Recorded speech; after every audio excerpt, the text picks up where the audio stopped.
নোয়াখালীর সোনাইমুড়ি থানার মতি আলম বাজারের মঈনুদ্দিনের ছেলে আলাউদ্দিন স্ত্রী নূরজাহানকে নিয়ে চট্টগ্রামের হালি শহরে বাস করতেন পেশায় দিনমজুর আলাউদ্দিন।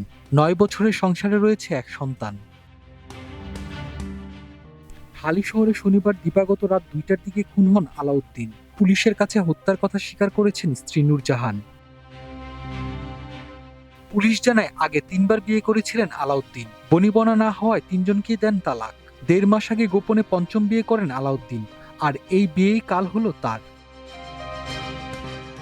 নতুন স্ত্রীকে এতদিন গ্রামের বাড়িতে রাখলেও সম্প্রতি বিষয়টি জানতে পারেন নূরজাহান। ক্ষোভ সামলাতে না পেরে কুপিয়ে স্বামীকে খুন করেন তিনি।